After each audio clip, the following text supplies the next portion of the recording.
de preguntar a nuestros invitados e invitadas para Cato Arconada, ¿qué significa la Cuarta Transformación?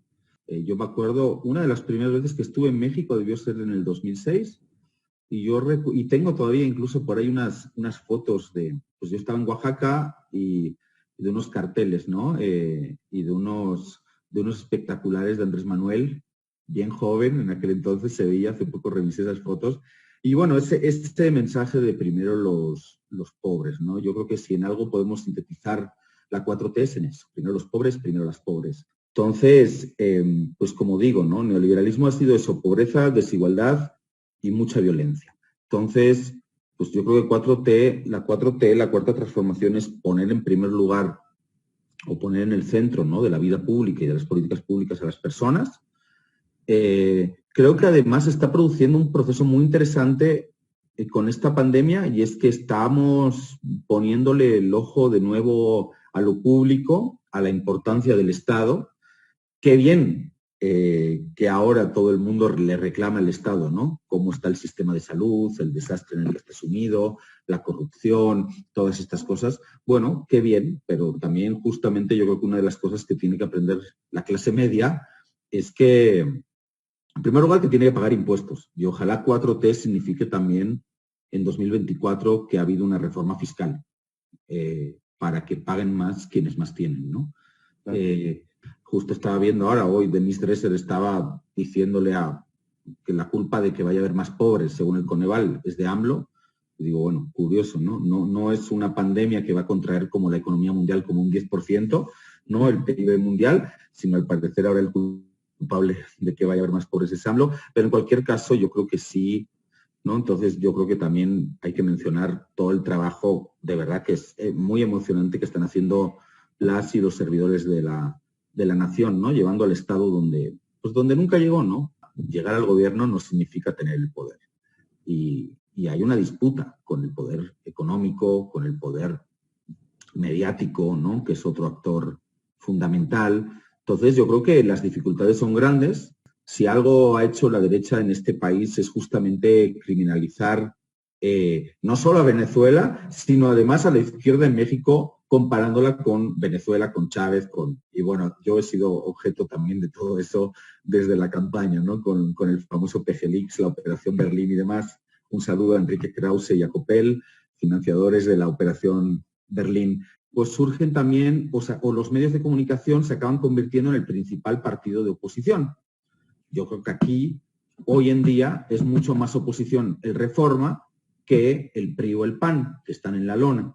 Tenemos que tener los mejores cuadros políticos posibles en todas las instituciones, disputando también, disputando lo legislativo y haciendo leyes para transformar el país, para consolidar el proceso de transformación. Pero no podemos abandonar las calles, no podemos abandonar las luchas sociales y no podemos abandonar la lucha ideológica y la formación política, ¿no? Y Andrés Manuel no puede sostener por sí solo en sus espaldas todo el peso de lo comunicativo. Lo sostiene en buena parte. Estos son las mañaneras. Lo sostiene, marca la conversación, pero va a tener un límite. Todo eso va a tener un límite.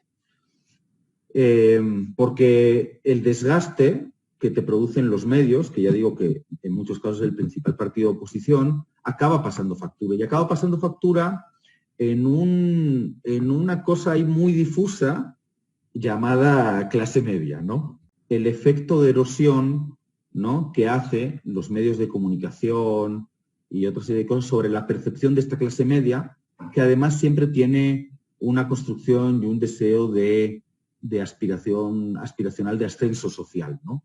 O sea, el que antes era pobre sale de la pobreza, pero luego quiere tener un poco más y luego un poco más y luego dice... Además, en México tiene una particularidad propia, y es que pues lo que decíamos al inicio de la charla, primero los pobres. Este no es un proceso para la clase media. Obviamente, sí, Andrés Manuel dirá que es para todos, etcétera, pero lo que está claro es que la clase media no va a ver mejoradas sus condiciones de vida materiales, porque son los sectores populares los que lo están viendo. Desde el primer mes de gobierno que se subió el salario mínimo, ¿no?, y se duplicó en la frontera. Entonces, este es un proceso cuyos beneficios más tangibles van a ser para los sectores populares. Entonces hay que hacer mucha política comunicativa con la clase media, hay que explicarle justo lo que se está haciendo, cuáles son los beneficios de este proceso. Hay que dar esa disputa político-ideológica con los medios de comunicación y claro, para eso necesitas cuadros políticos preparados, ¿no? Y necesitas un partido que piense. O sea, fíjate, el año que viene tenemos 2021, 500 diputados federales, ¿no? Todo el Congreso, un montón de cientos, miles de cargos municipales y 15 gobernaciones en juego, la mitad del poder territorial de México. Entonces, necesitas un partido fuerte. De hecho, yo no tengo ninguna duda de que Morena va a ganar, no sé si tanto por sus méritos, pero desde luego por los deméritos de la oposición, que es lamentable. O sea, es decir, ya, bueno, de hecho, vamos a salir de la pandemia y vamos a entrar ya en la precampaña. Y pues ahí yo creo que necesitamos un partido. O sea, una cosa es que el PRI y el PAN estén en la lona, pero necesitas un partido que ordene, que construya y que además acompañe todas las acciones del Ejecutivo y las acciones de Andrés Manuel López Obrador. Y no solo acompañe, sino le defienda justamente en guerras, porque son guerras, en las que no se puede desgastar a Andrés Manuel. Si era un partido movimiento que sirvió como maquinaria electoral para llevar a Andrés Manuel al gobierno, yo creo que hay que construir justo un partido que construya ese obradorismo, de alguna manera, del que hablamos, pero que no está tan definido. Pero, y si quieres, incluso puede que al final del sexenio hayamos desmontado parcialmente, ¿no?, como sociedad, el modelo económico neoliberal, que decimos tanto pobreza, desigualdad y violencia ha dejado en este país, pero todavía, incluso consiguiendo desmontar y encarrilando un proyecto post-neoliberal en marcha, y tenemos que organizarnos, lo digo aunque no sea mexicano, pero vivo y trabajo en este país también, para dar esa batalla de ideas contra el modelo neoliberal y sus representantes, ¿no?, en el ámbito político, económico y mediático.